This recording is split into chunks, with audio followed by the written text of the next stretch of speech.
Welcome to this week's episode of Biz Success in 15, where top experts share hot tips and strategies that you can implement in as little as 15 minutes to build your dream business.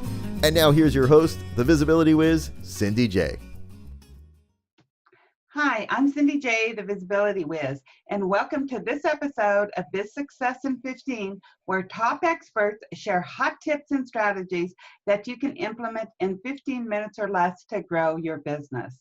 Today, our guest is Brigitte VanTuijl, and Brigitte is a business coach for women entrepreneurs who want to grow their business on their own terms, in their own way, and without compromising, sacrificing, or changing who they are. Brigitte struggled to make her business work for her until she finally decided to do everything on her own terms and build her entire business around her personality and all of her needs, wants, dreams, and desires. She's currently working on a book series, The Art of Divine Selfishness, How to Transform Your Life, Your Business, and the World by Putting Yourself First. Welcome, Brigitte. It's a pleasure to have you. Well, thank you for having me, Cindy. I love being here. Thank you. I'm super excited to speak to you because it's all about being authentic. And authenticity is always the best way to grow your business. However, I know we all have our challenges in life. So to begin with, could you describe a challenge, either personal or business, you had to overcome in order to achieve your level of success? Well, there have been many challenges. I think that goes for everyone. There's never one thing. But for me, the main thing, what I've always struggled with was, and that has to do with the building the business around my personality and needs part of the intro that you just shared. What I really struggled with, the day that I started my business, I had this ideal picture in my mind where I would just sit at home, do my own thing, whatever that was, exactly like reading a book or something, nothing spectacular. And then a couple of times per week, the doorbell would ring and there would be a client and we would work together, and then they were happy and I was happy and they would leave again. And at the end of the month, I made my invoices, and that was that. Right. And I lived happily ever after. So, and then that didn't quite work out that way, because I started as, just working one-on-one with clients. But then there's so much more that you have to do. You have to find ways to find clients, and you have to talk to people, and some people say yes and others say no. So my weeks became increasingly busy. And so I had this up and down thing going where I either had enough clients and enough money, Right. but then I didn't have enough time for myself because I need a lot of alone time, or I had a lot of alone time and then I didn't have enough clients and I didn't have enough money, and that gave me stress. And it was always this up and down. And then in 2011, 12, I started working globally. Before that, I was only working in the Netherlands. And so it was a complete change in my business.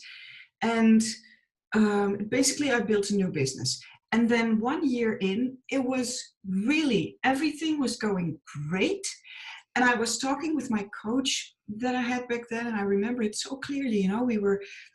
She was talking about, it was like November, I think. And she said, okay, so what do you want to focus on for next year? And I said, well, there's one thing I know that I don't want anymore. I know that I'm super grateful for my success, but I feel like a crappy hermit. I always refer to myself as a hermit because I don't have enough time for myself. And that's going to change. I'm going to be a happy hermit next year. I don't know how, I don't know what it's going to take, but it's going to happen because I've been struggling with this since the day I started my business. And every time, when success came, I started sabotaging myself because to me, success equaled less time for me. There was this idea that I had. And that was such a big turning point. And I did change it. I did build my business around me and what I want and need. And it was so interesting that when I started to look at, okay, so how do I really truly want it without knowing if it's even possible? I thought, okay, I want a maximum of 4 appointments per week. And that includes everything, sales conversations, calls with my bookkeeper, any kind of direct interaction, including coaching hours with my clients. And I thought, oh, that is so interesting, because 10 years ago in 2003, I started my business. That was kind of the idea that I already had when I started, 4 appointments. And other than that, time for me. Mm-hmm. And what made it difficult?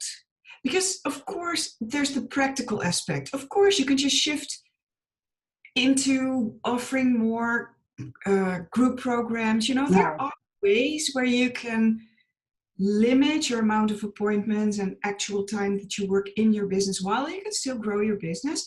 There are all kinds of practical things, but as always is true for everyone, it's never the practical steps that are difficult. It was the feeling that, what kind of shitty coach am I who loves people, but then when I see or hear or work with people above a certain limit, I can't stand humanity anymore. And I want everyone to just go away and leave me alone.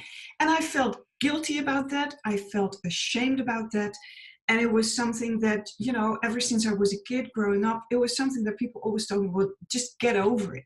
Right. Just get over yourself. And that's just the way the world works. You can't just sit in your room and read a book all day and never go outside or interact with any people. That's not how the way the world works. And you can't make money like that. And you have to be social and you have to be nice. And when people invite you to a party, you go because that's the nice thing to do.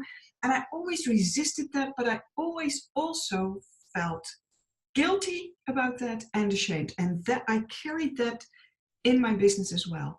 And that overcoming that was actually the biggest challenge, not the practical steps, but those inner, shifts, and that totally accepting and being okay with who I am and how I am, and to let go of these thoughts that said that I wasn't good enough and that I was letting myself down and letting my business down and letting other people down. And stop telling myself that I was a lousy coach. In fact, I totally flipped that around. I think that I'm an excellent coach because of this. And also to let go of all these ideas that I had about what it takes to make your business successful. And I didn't see myself as the kind of person or having the kind of personality that would ever be able to do that. And to let go of all that inner garbage, really is what it is, that was the biggest challenge. It worked though, but yeah, it was a challenge. I love that, because I think so many people have those feelings, the shame, the guilt. I have to do it a certain way because this is the way it's supposed to be. And who knows who makes up the rules about the way it's supposed to be. They're just the rules we think that they are in our minds. So thank you for being so open and honest with your struggles, because I think so many people feel that way. And also, I know one of the things that you say is that you help women grow their business without doing the things they hate. So sort of goes along with what we were just saying. So how can they make that shift and stop doing things they hate to grow their business? Well, again, this is all about mindset and letting go of the inner garbage that, and this is one of the reasons why I'm so open about my own struggle. Because when you see that it's, that other people have that as well, you're not alone when you think, what's wrong with me? Or why doesn't it work for me? Or, okay, maybe this strategy feels a bit off to me, but everyone says that this works, so I should be doing it. And then people guilt and shame themselves into doing things they actually hate. But here's the thing, and there's a subtle line, because sometimes you can think that you hate something when in fact you are simply scared. And you as a visibility expert, that's something you know all about, because there are so many fears that people have around visibility, for example. Right. And so sometimes people say, well, I don't want to do video, for example, because I hate it and it's just not my thing. When in fact, it's not a matter of it not being their thing, but they're afraid of the visibility. So there is gray area. And what it takes is to be really, truly honest with yourself, first of all, about how you do want to do business. Because here's the thing. Whatever you need is what your business needs. That is really something I learned. And we tend to, because I used to do that as well, make a division there between, okay, so this is what I need to feel happy and thrive, and this is what my business needs to thrive. Right. And to see those as different things. And as long as you believe that, you can also believe that you have to do certain things, even though you hate them, to grow your business. That's just part of it. But it isn't. Who you are and how you are wired is all that you need to make your business successful. And whatever success means to you. For some people it's 7 figures, for others it's 8, and other people are happy with 5 figures. And that's perfect. Everything is perfect as long as it feels good to you. And so you don't force yourself. Do explore, because there are as many ways to grow your business as there are entrepreneurs. Correct. And if you truly hate something, explore. Don't just say, okay, I'm not going to do that because I hate it. No, explore. What is it that I'm resisting? Is there, what do I fear? What do I resist? What's really, really going on? And then by being totally honest with yourself in whatever comes up, that's how you can see. And it's a process. It's not something you do in a day, it's really a process. But that's how you get to the core of, okay, so this is something that I truly dislike because it doesn't fit my personality. Right. And this, however, is something that maybe I could like or I could be good at, but I'm just scared to try it. And I think that's especially for things around visibility, as you know everything about that, of course. I think that mainly visibility, marketing, sales, those are 3 areas that trigger a lot of stuff for people. Exactly. And it's important to look that stuff in the eye. And if you don't like doing videos, you don't have to. You can do audio, you can write, you can go to networking events, whatever. And also videos. The thing with videos, so many people say I don't like videos because they're thinking they don't want to be in front of the camera, which that is the way we're going. However, it's the fear of having everybody see you, and it's afraid of being judged or something else. It's really not per se usually the video. No, absolutely. There's always so much more to it, and it's practice. I say all the time, the first video I did, which nobody would ever see, I was actually like, my name is Cindy. I was like terrified, and you have to practice. And so that's where, confidence comes in. I always say that people think confidence is something to be achieved, but it's a state, it's not to be achieved, it's a state of being. And confidence is simply willing to try that what you're afraid of. Exactly. Absolutely. I couldn't agree more. And now, I see that myself. One of my biggest fears used to be doing video, speaking. Absolutely. To me, it felt like dying. And then I thought, well, yeah, but especially for me as a kid, I can do stuff like this from my home. Right. So this might be ideal for me. So why don't I just learn to overcome that fear? And then if I still don't like it, I don't have to do it because I always have my writing. But what if I just try it? And, there was, here in the Netherlands, was someone, a very good coach who coached around visibility and speaking on stage. And I went to her and I worked with her. And it was kind of torture Right. at first to learn how to do it. Mm-hmm. But I just stuck to it because I really wanted to give myself a chance to see what might happen if I just tried it. And now I love it. And just like you and I, we're just connecting, we're having a chat, and I feel completely free, and I'm not thinking about what people might think when they see it or whatever. It's none of my business. The only thing that's my business is connecting with you in this moment right now, and to share whatever flows through me without holding back. That's it. That's my job. Exactly. And then people will like it or not. It's none of my business. It's not my responsibility, and I have zero control over it. So I don't think about it anymore.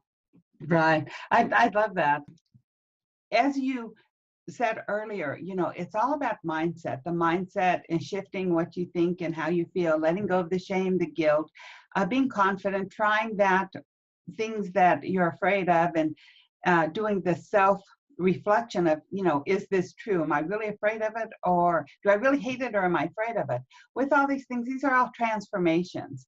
And I know that you say that there's side effects to whenever you're going through a transformation. And so what are 3 perfectly normal side effects whenever people are transforming? Well, the first thing is that when you are transforming, all of your relationships transform as well. And this is something that sometimes scares people, then when, for example, their best friend who always totally is on the same page as you and who always understands you, and suddenly he or she doesn't get what you're doing anymore. Maybe there can be some friction with your partner, with your children, your parents. Maybe you're working with a coach or someone in your team, but it always used to be perfect, and now suddenly you think, it feels a bit off, And that is something, if that happens when you're going through a transformation, whether it's in your business or in your personal life, that is absolutely normal, because when you change, it affects everything and everyone around you. And most of the time, it's pretty smooth sailing, and maybe there's friction, and then you find people again, and all is well. But sometimes it can mean that certain relationships cool off or disappear from your life. I'm not saying that happens necessarily every time, but when you notice yourself wondering or feeling like, I don't feel like seeing that person now, even though you always like that, that's normal. It will just return to a new normal. So just be with it. It's fine.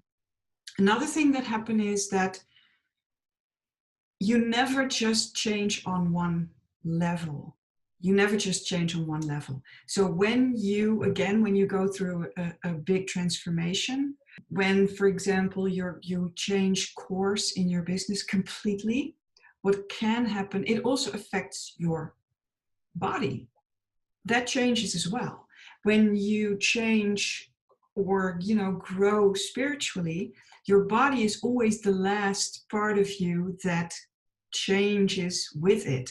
And what can often happen is that you can get the flu, you can get a cold. I've heard it called the spiritual flu, where you can have the spiritual flu, where you have physical symptoms and you think, what's going on? I'm healthy. Where does this come from? But that is just your body responding to the changes and resetting to be able to, support you in your new stage of life. And it also works the other way, which is how I noticed it. I recently was going through, like a spiritual, mental, emotional kind of transformation and that's always my ultimate goal, to live from my soul and to be as true to myself as possible, and to live and do business from that level. And I thought that was just, a matter of letting go of habits and stories and beliefs and all that mindset stuff. But then it also turned into, after I let go of a lot of old stories and stuff, I noticed that I suddenly felt called to also change things around my health and how I eat. And it took me like 2 weeks or something before I thought, oh, right, yes, of course, that's part of the same journey. So all levels are always affected. And I think the most important one is, when you go through a transformation, it often goes like this. 1 minute you're on top of the world. You think, oh, this is it. I'm doing great. Everything. Oh, man, why didn't I do this a year ago or whatever? Mm-hmm. And then whoop, all of a sudden it feels like you're, walking through the mud, and all of a sudden old pains come up and you think, what? I worked through them. What's going on? Old memories come up where you had not so good memories, you didn't think about them for years. And then you can think, but that's a mistake, you can think that those are setbacks and those are a sign to stop and to go back to where you were. These are not setbacks. All of this is coming up because it is leaving you, because the new person you are growing into, because you never change something on the outside, you always change on the inside first and foremost, even though it seems like you change something on the outside, like for example, changing your business model. Right. There's always the inner component as well. And you're growing into a person you haven't been before in order to make those outer changes. And everything inside of you that can't survive in this new you, or anything that might be an obstacle in, going through that transformation, comes up so that it can go away. So those are not setbacks. You can see it, for example, when people start focusing on making more money, and then they're on a roll, and then all of a sudden, bam, huge bills come in, or 5 clients who's already said yes, suddenly say no, and then you can think, oh, what am I doing? I'm on the wrong track, and oh, all these setbacks, what's wrong? Nothing is wrong. What's happening is that old patterns are playing out, old stuff comes up, so it can go away, and you can grow further. I love that. Thank you very much for sharing that. And I know that you're currently working on a book series, The Art of Divine Selfishness. So can you explain what divine selfishness is, and how, I'm sure that's a lot what we've been talking about, and how it can transform your life and your business? Well, here's the thing, and that's what I see with, and I work with women, so that's why I talk about women. What I see, and then especially because all my clients are people just like you, you have, yes, you started your business for freedom and all those things, and of course you want to make money, but you also have this deep drive to contribute something, to help people with something. Now, women are already conditioned to always look out for others. And then when you start your business and then you have this drive to help people, what happens with women especially is that they totally lose sight of themselves. They have a list this long with everything that needs to be done, with all the needs of everyone around them, and on top of the needs of their parents, their friends, their partner, their children, and the rest of their family. Now added to that list is everything you have to do for your business, and of course, keeping your clients happy. And then where are you? Nowhere. But here's the thing. That contribution that you want to make, that drives you, that comes from your soul. That comes from your soul. That is what your soul, you can call it your soul purpose, you can, whatever you call it, but that is what your soul wants to express. And how can you best express that? By tuning into your soul and following the nudges and the lead that your soul brings you.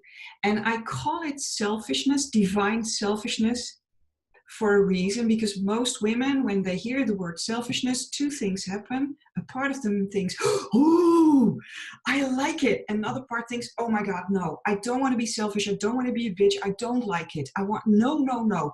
There's this really interesting friction there with that word, and putting yourself first. That sounds very attractive. And also there's a no, yes, no, there's that going on. But the reason I call it divine selfishness is because when you put your soul first, that's really what it is, then you automatically are aligned and in tune with your own personal needs and desires. But because you come from your soul, you are also automatically connected to the whole, to that what is bigger than us, to that what you come here to contribute on this planet, because we are all born to contribute something to one another. That's just the way the universe works. We all have a place and a role, and and when you put that first, that may feel selfish because you constantly look at, what do I want? What do I need? But when you sink into that level where you really feel that those needs and wants come from your heart, you automatically contribute to the whole.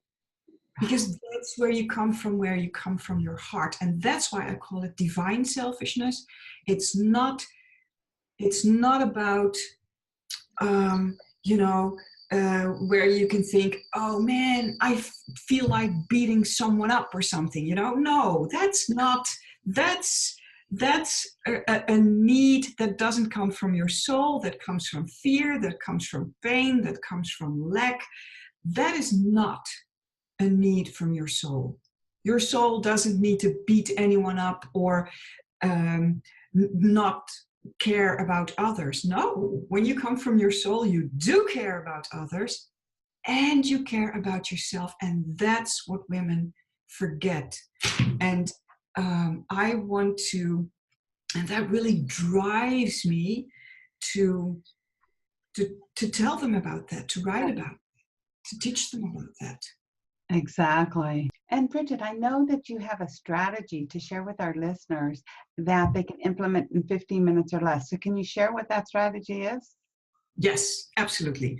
And that actually builds on this, what I was just sharing, because it's so easy to just step into your day, work on your to-do list, and before you know it, it's the evening or it's the weekend.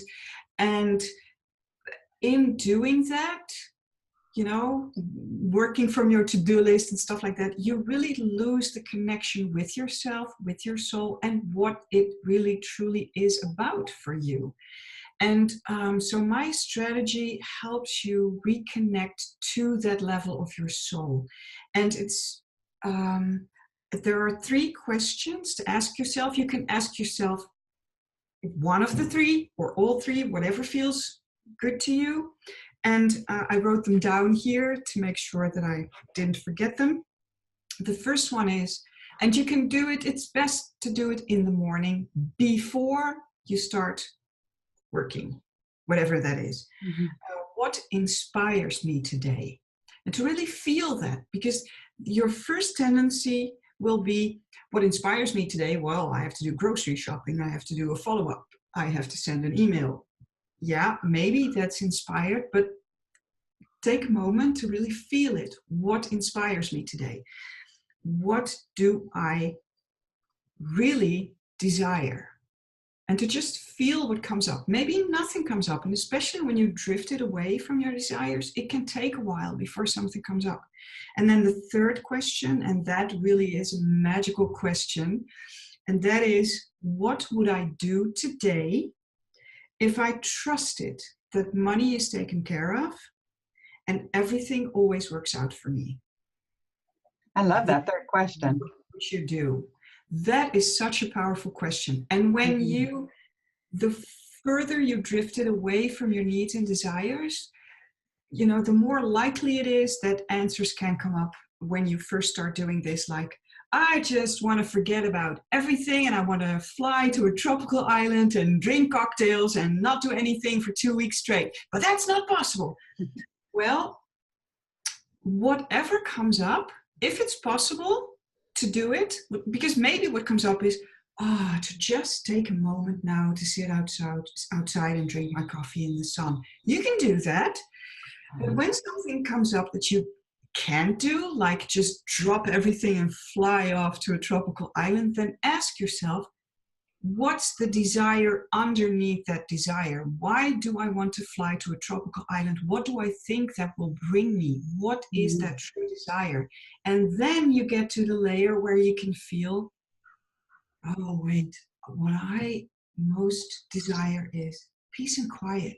Just a moment of peace and quiet. And then you can ask, okay, so how can I give myself peace and quiet today? And when you do this every day, and it seems like it's not a business strategy, but it is, because when you do this, you make sure that how you build your business and the kind of business that you're building is actually the business that you love. That's why this is so powerful. And I suggest you do this every day. That's a great strategy. Thank you very much. And it goes back to what you said in the beginning. I forget exactly how you said it, but you said something that you and your business are one. What's good for your business is good for your soul, and what's good for your soul is good for your business. Yes. What you need is what your business needs too. So when you need rest, your business needs you to take a rest. When you need peace and quiet, your business needs you to experience peace and quiet. Always true. Right. And I know, Bridget, you have a wonderful gift for our community. So can you share a little bit about what it is? Well, it's actually very simple. I do not currently have a freebie gift, which I will have as soon as my book is finished, because then you can get, like a first chapter or something for free, but I don't have that yet. But you can sign up for free articles.